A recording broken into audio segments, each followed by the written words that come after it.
ခိုင် Story Channel ကိုချစ်ခင်အားပေးနေကြတဲ့ပရိသတ်များအားလုံးပဲမင်္ဂလာပါ။ထုံးလွှင့်တင်ဆက်ပေးချင်တာကတော့စာရေးဆရာအမေသားနှမောက်ရေးသားထားတဲ့တိမ်တိုက်ကြားကလာရောက်ဆိုတဲ့စိတ်ဝင်စားဖွယ်ရာဇာတ်လမ်းအစဆုံးကိုထုံးလွှင့်တင်ဆက်ပေးမှာဖြစ်ပါတယ်။ Subscribe Like and Share ခေါင်းလေးနှိပ်ပြီးအားပေးသွားကြပါအောင်နော်။ကျေးဇူးများကြီးတင်ပါတယ်ဒါဆိုရင်တော့စလိုက်ပါပြီ။ကျမကတော့ခိုင်ပါရှင်။ဟိုးအနောက်ယွန်းယွန်းစီကနေမိုးရိပ်တွေကတက်လာပြီးဆိုရင်တော့ချောင်းနဲ့ရေခက်စိတ်ကလေးမှာစူညာလို့သွားခဲ့လေတော့တယ်။သူထံကလူရက်ခတ်ပြီးအိမ်ပြန်ဖို့ဆိုင်းပြင်းကုန်ကြပြီ။ကိုစီမှာမိုးမရွာပြီးမဲ့ဟိုးချောင်းထိပ်ဖျားမှာမဲမောင်နေပြီဆိုရင်တော့အဲ့ဒါမိုးရွာနေတာပါပဲ။မကြခင်မှာဝေါကနေချောင်းရည်တွေစီကြလာတော့မယ်ဆိုတာရေခတ်နေတဲ့ပြိုမေးတွေအကုန်သိကြတာပဲလေ။အရင်တုန်းကတော့အဲ့လိုချောင်းထိပ်ဖျားမှာမိုးတွေမဲမောင်ပြီးတော့ရွာချနေလေရှောက်ပင်ရွာသူရွာသားတွေရဲ့စိတ်ထဲမှာဘာခံစားချက်မှရှိမနေခဲ့ပါ။မိုးပဲလေအစိုးမမရတာသူရွာချင်းရွာမှာပေါ့။အဲတုန်းကတော့ချောင်းထိပ်မှာရွာမယ်မူကရှောက်ပင်ရွာတဝိုင်ရွာချပြီးတော့မှ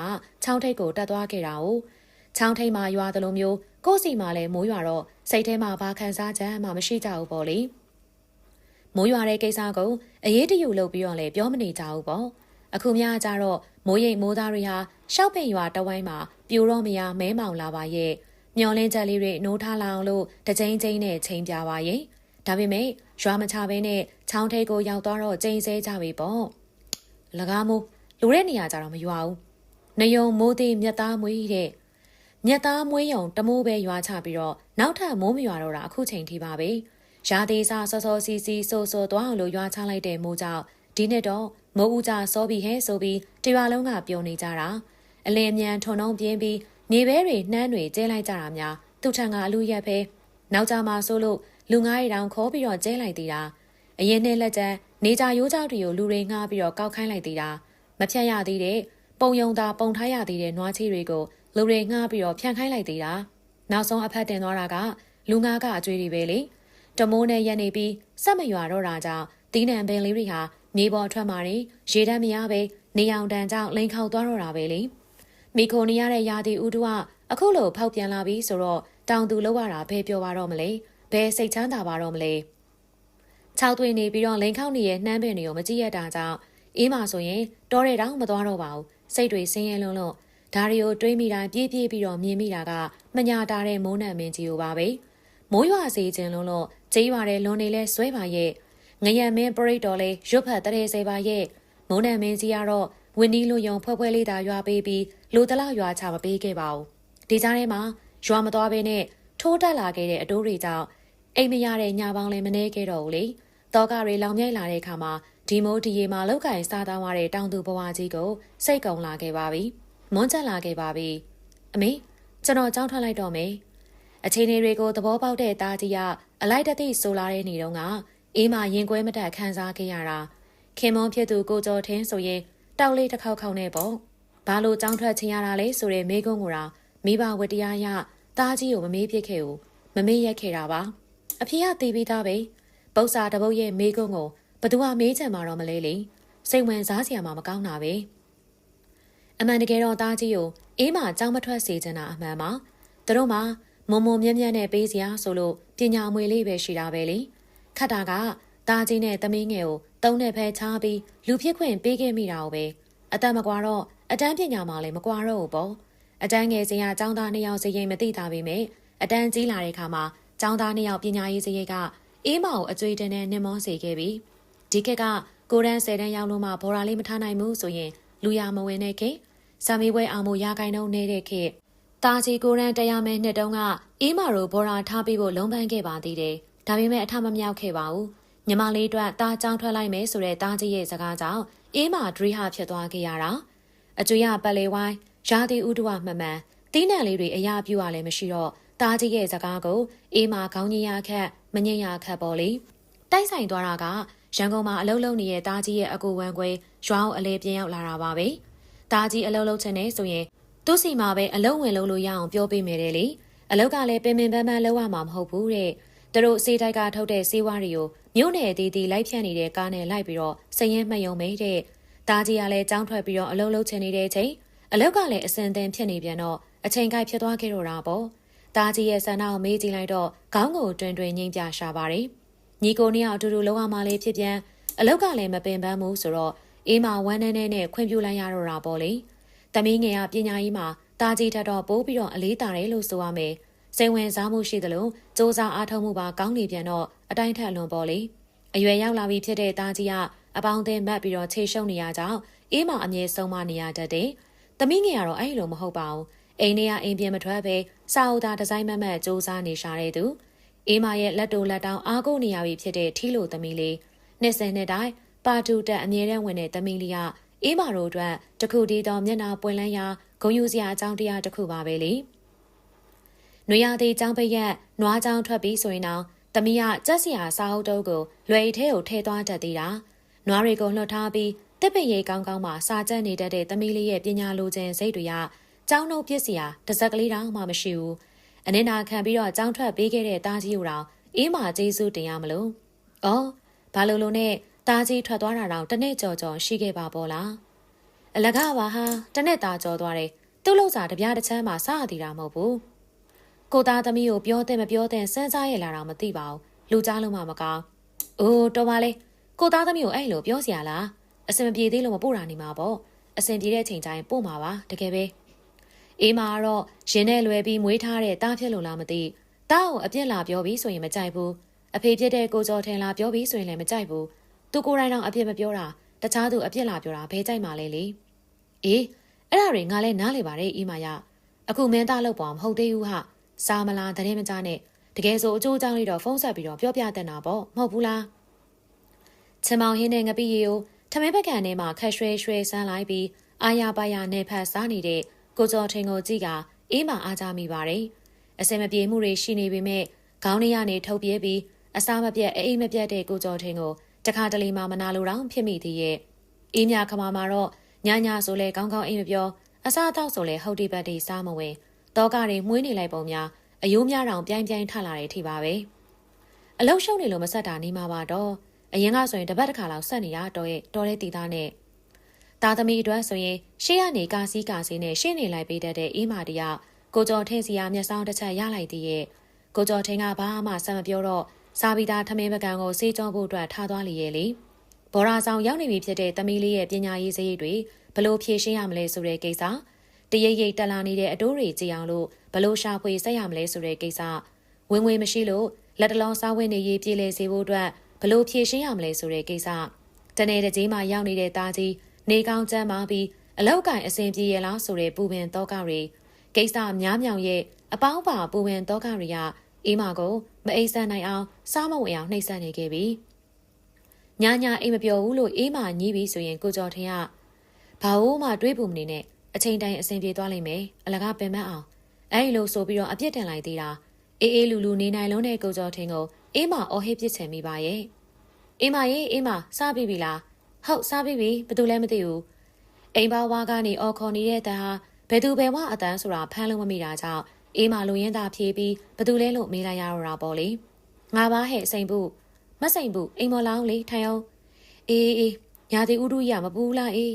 မစိန်ဘူးကအိမ်မော်တက်လာနေပြီဖြစ်တာကြောင့်အေးမထမင်းစပွဲကိုအမြန်သိမ်းရပြီဧည့်သည်လာပြီဆိုတော့အဲ့ခင်ရမယ်ဝတ္တရားရှိသေးတယ်မလားပြီးတော့အခုလာတဲ့ဧည့်သည်ကတခြားသူမဟုတ်ဘဲနဲ့အေးမနဲ့အကျွေးရမကဲနဲ့တထေးစရင်ဝင်တဲ့ဒေါ်စိန်ပူပဲကိုပူပါတော့မိုးရင်းနဲ့ကိုမတူတာຫນွေကြလို့မစိန်ဘူးရဲ့ရင်နွေးကြရမှပြီးတော့မစိန်ဘူးနာသွားထိုင်လိုက်ရတယ်မစိန်ဘူးတောက်ဖို့အတွက်ရင်နွေးတစ်ပကံငှဲ့ပေးလိုက်ရတာဧည့်သည်လာပြီဆိုရင်ရင်နွေးချမ်းတဲ့ဧကန်နာကအေးမတို့အညာကျေးမလေးရဲ့ဓလေးတစ်ခုပါပဲလေအစင်သင်းရှိနေတဲ့ထညာဘူးလေးကိုဖွင့်ပေးလိုက်တော့မစိန်ဘူးကထညာတခဲကိုကောင်းဝါလိုက်ပါတယ်ကိုကျော်ထင်ကဓမီတဝင်းဝင်းနဲ့အိမ်အောက်ကိုဆင်းသွားပြီးအစာကျွေးထားတဲ့နွားနှကောင်ကိုရေတိုက်ဖို့လုပ်နေတယ်။ညီတို့ရောနှမ်းနေဘယ်နဲ့ရှိတော့ကောင်းရဲ့လား။အရင်ကျဲတာကတော့မျိုးစုံတာပေါ့မစိန်ဘူးရဲ့နောက်ကျဲရလေးတော့မစိုးပါဘူးလို့ဆိုရမှာပဲ။အရင်ကျဲထားတဲ့နှမ်းတွေက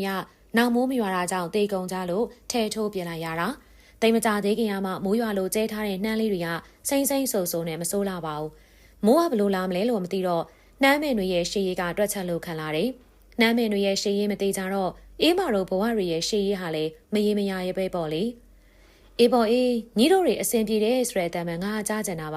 ါဒါမှလည်းငါကြီးတွေတောင်းလို့ရမှာဦးအေးဟဲရောအေးဒီမှာဗလာဆောင်လေးတွေညီသမီး3ယောက်လို့မနေ့ကဈေးရောက်တုံးလဲအမှတ်ရလို့ဝဲလာခဲ့လိုက်တာမစိန်ပူကလက်ထဲမှာပါလာတဲ့ဗလာစာအုပ်တရားစင်ထုတ်လေးကိုအေးမာကိုပေးလိုက်တယ် မစိန်ဘူးကအေးမော်တော့တန်ရောစင်ရှိရှာသားပါပဲတခြားသူတွေပတ်စံလာချေးပြီးဆိုရင်မောင်မောင်မာဆက်ဆံတတ်တယ်ဆိုတဲ့မစိန်ဘူးတဲ့င်းကရွာထဲမှာမှုေးနေပြီမဲ့အေးမာတော့အဲလိုမောင်မောင်မာဆက်ဆံတာတခါမှမကြုံဘူးသေးပါဘူးမစိန်ဘူးကညီသမီးလေးကစတော့တယ်ကြောက်မထုတ်လိုက်နဲ့နော်ပတ်စံလိုရင်လာယူအမနာနဲ့ကြားလားအဲလိုတော့အေးမောင်မှားလွတ်လိုက်သေးတာပဲအာပီစကားပြောလွတ်လိုက်သေးတာပဲလေကျေးဇူးတင်ပါတယ်မစိန်ဘူးရဲ့ရဲအကြောင်းရွာအကြောင်းအတော်ကြာပြောပြီးရဲ့နောက်မစိန်ဘူးပြန်သွားခဲ့ပါတော့တယ်ဖားကန်မှာကြောက်ပွဲစားဖြစ်နေတဲ့တားတယောက်ရဲ့လှုပ်စာနဲ့အပူပင်မရှိဘဲနဲ့ရွှေရောင်တလန့်လန့်ဖြစ်နေတဲ့မစိန်ဘူးရဲ့ဘဝကိုတခါတလေမှာတော့အေးမအားကြမိပါရဲ့လေတူညီဝစ်ဆောင်လေးတွေဝစ်ဆင်ထားတဲ့ចောင်းသားចောင်းသူတွေရဲ့ចောင်းဝင်းလေးကိုအေးမရောက်သွားတော့စိတ်တွေပေါ်ပါသွားလိုက်တာအဖြူစိမ့်လေးတွေနဲ့ပြုံးပြသွားတဲ့သားငယ်သမီးငယ်တို့ရဲ့မျက်နှာလေးတွေကအယောင်ဆဲမရှိဖြူစင်လွန်းလာပါပြီဟိုးရှင်နာကတချမ်းတန်တွေစူညံနေတဲ့မန်းတက်ဆန်လေးကသမီးစုတက်ယူရမယ်စင်များလားနဝမာတန်းဇီဝဗေဒဘာသာတွင်မှာသမီးရပထမရတဲ့စုံညီပွဲတော်မှာစုတက်ယူရမှာအမေဆက်ဆက်လာခဲ့နော်ဆိုတဲ့သမီးစီရလူကြုံပါလိုက်တဲ့စကားတွေကိုကြားလိုက်ရတော့အေးမပြောလိုက်ရတဲ့ဖြစ်ချင်းလူပုံလေမှာအေးမမျက်နှာပွင့်လိုက်ရအောင်တော့မှာပေါ့လေရွာနေနမ်းမောက်ကိုထွက်တဲ့ဈေးကားပေါ်မှာအေးမရင်ကိုကော့ပြီးလိုက်လာခဲ့လိုက်တယ်မေးတဲ့သူတိုင်းအောင်ဖြေနေရတဲ့เจ้าမကျုပ်သမီးပထမဆုရလို့တယ်လေအဲ့ဒါကျုပ်သွားမလို့ဒလို့ဆိုတဲ့စကားကအရသာရှင်းလုံးလိုက်တာအမေအေးမကမန်းတက်ဆင်ပန်းမျက်နှာမူပြီးတော့ရှားနေတာအမေလို့ခေါ်တဲ့တန်ကနောက်ကအေးမလှည့်ကြည့်လိုက်တော့ပြုံးပြနေတဲ့သမီးလေးဘေးနားမှာလဲရွယ်တူတငယ်ချင်းတွေနဲ့ဟဲသမီးအမေရောက်နေရကြပြီလားလက်ထက်ရကြိုင်ရဘာတွေထက်လာတာလဲအမေရဲ့မကြသေးပါဘူးသမီးရဲ့သမီးရှည်လေးနဲ့ရောက်တာပဲသမီးအတွက်အကြော်လော်လေးနည်းနည်းလှုပ်လာခဲ့ရလေအမ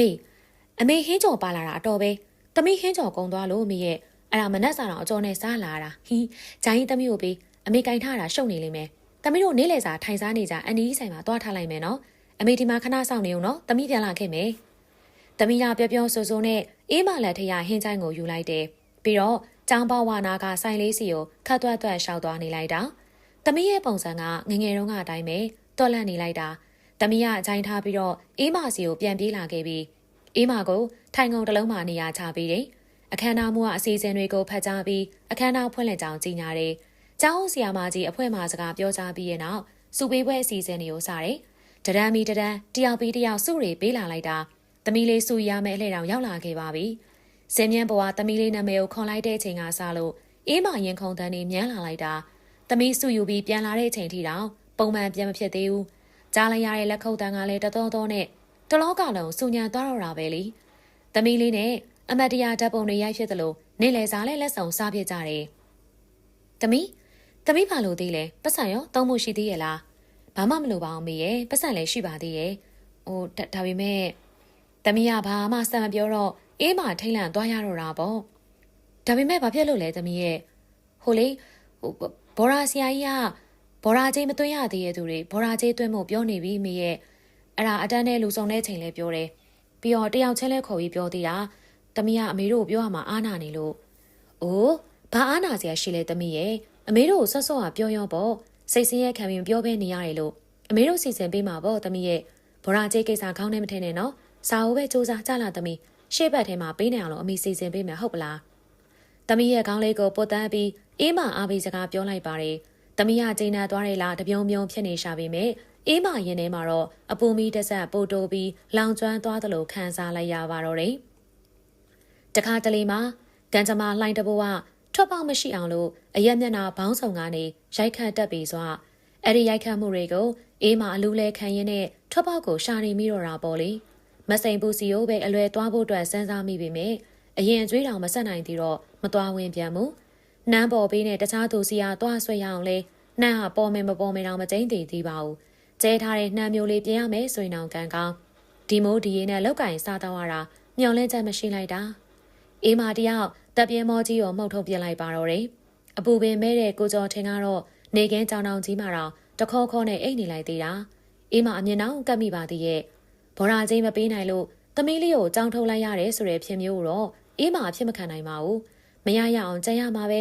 သမီးလေးနေတဲ့ဘော်ရာတခြားဘော်ရာတွေနဲ့စာရင်ဈေးချိုးဆုံးသဘောကောင်းဆုံးဘော်ရာချင်း2သိန်းကိုတော့2ကြိမ်ခွဲပြီးတွန်းနိုင်တဲ့ဘော်ရာမျိုးအဲ့လို2ကြိမ်ခွဲပြီးတွန်းနိုင်တာတော့အချိန်မီမတွန်းနိုင်တဲ့ကိုဘွားအကြောင်းကိုပြန်ပြောင်းတွေးမိတိုင်းမှာ အေးမရင်နာမဆုံးဖြစ်ရတော့တာပေါ့လေဒုတိယတပ်ပြဲမောကြီးကိုချလိုက်မိတဲ့အချိန်မှာအေးမသားကြီးကိုတတိယမိတယ်သားကြီးကိုအကျိုးအကြောင်းပြောပြလိုက်မယ်ဆိုရင်ကောင်းမလားအိုးမဖြစ်သေးပါဘူးသားစီမှာပတ်စံအစံတန်းရှိနေအကြောင်းမဟုတ်ဘူးတကယ်လို့သားစီမှာပတ်စံမရှိတဲ့ချိန်အမေတို့ပတ်စံလိုနေလို့ပို့ပေးပါအောင်လို့များတွားပြောလိုက်မယ်ဆိုရင်သားကြီးစိတ်တယ်ဘလို့ဖြစ်သွားမလဲအမေတို့လိုနေတဲ့အချိန်ပို့မပေးနိုင်ရကောင်းလားဆိုပြီးဝမ်းနဲ့တွားမှဖြစ်အိုးမဖြစ်သေးပါဘူးလေတခြားနီလန်စဉ်းစားစမ်းမအေးမရဲ့အေးမအေးမတယောက်ကိုတတိပေးပြီးတော့ပြန်ထိန်နေရတော့တာပေါ့မအေးမမျိုးဝရဖုန်းခေါ်တယ်မအေးမမျိုးဝရဖုန်းခေါ်တယ်ဖုန်းကကင်ထားရမလို့အခုချက်ချင်းလာခဲ့ပါရွာဖုန်းဆိုင်ကလော့စပီကာတန်ကိုကြားလိုက်တော့အေးမမျက်လုံးမျက်စံများတောင်ပြိုးသွားမိပါရဲ့တိုက်ဆိုင်လိုက်တာများအေးမဖုန်းဆိုင်ကိုအမြန်ပြေးပြီးတာကြီးစီကဖုန်းမလာတာကြားပြီဆိုတော့အလွမ်းစိတ်ကဥဆောင်နေတဲ့ထင်ပါရဲ့လေအေးမဖုန်းဆိုင်ရောက်လို့ဖုန်းခွက်ကိုကောက်ကင်လိုက်တယ်ဆိုရင်ပဲဟယ်လိုအမေလားဟုတ်တယ်လူလေးနေကောင်းရဲ့လားကောင်းတယ်မေအလုံးလဲအဆင်ပြေတယ်အမေရောနေကောင်းရဲ့လားအဖေရောဘာတွေလုပ်နေလဲကောင်းမတော့ကောင်းမမင်းဖေလည်းနေကောင်းမနေလေခင်တရေတမော့အိတ်နေလေးရဲ့လေဟုတ်ကဲ့မေကျမ်းမာရေးကြိုးဆိုင်အောင်နော်တောတဲ့တောင်ထဲမှာနေမြင့်အောင်လုပ်နေနေနော်မေနာနေပဲလို့မနှက်ပြန်ကြရင်တာပတ်စံတသိန်းလောက်လွှဲပေးမလို့အဲ့ဒါအဖေနာမည်နဲ့လွှဲလိုက်မယ်နော်မေမနှက်ပြန်နေလေလောက်ဆိုရင်နတ်မောင်ကံမောစားဘက်မှာတွားထုတ်လို့ရပြီအဖေကိုတွားထုတ်ခိုင်းလိုက်နော်မေအေးမတယောက်လှိုက်ခနဲတက်လာတဲ့ဝမ်းသာစိတ်တွေကိုလွင့်ချမသွားအောင်လို့ထိန်လိုက်ရပါတော့တယ်လူလေးအဆင်ပြေရလားကွယ်အမေတို့ကမလိုပါဘူးတားရဲ့လူလေးအဆင်ပြေမှသာလွှဲလိုက်ပါတားအဆင်ပြေပါတယ်အမေရဲ့10မိနစ်လောက်တားနဲ့အလွမ်းတယ်ပြီးတဲ့အချိန်မှာအေးမဖုန်းချလိုက်ပါတယ်ပြန်လာတဲ့အေးမရဲ့ခြေလမ်းတွေဟာတွက်လက်နေလေရဲ့တားကြီးကိုလည်းစိတ်ထဲကနေအချိန်ချင်းကျေးဇူးတင်နေမိတော့တာပေါ့တနေ့တာကြော်သွားတဲ့တားကြီးလှုပ်စာတပြားတစ်ချမ်းမှမစားရဘူးလို့တပြောတဲ့ပြောနေတဲ့ကိုကျော်ထင်းကိုအေးမအပေါ်စီးကနေပြောလို့ရပြီလေမနှက်ပြန်တားကြီးပိုးတဲ့ပစံသွားထုတ်ဖို့ပြင်ထားတော့တာပေါ့အဲ့လိုကိုပြောဦးမှာကိုကျော်ထင်းကတော့ဘလို့နေမလဲမသိပါဘူးအေးမကတော့တားကြီးကိုကျေးဇူးတင်လို့မဆုံးပါဘူးတားကြီးလှုပ်စာဒီဇိန်လေးပဲစားရသေးတာမှန်ပါတယ်ဒါပေမဲ့ဒီဒီဇိန်လေးရပဲအေးမမေးလို့မရအောင်ကျေးဇူးတင်နေရမယ်အလိုအဆုံးချိန်နေဖြစ်နေတယ်မဟုတ်ပါလားလေ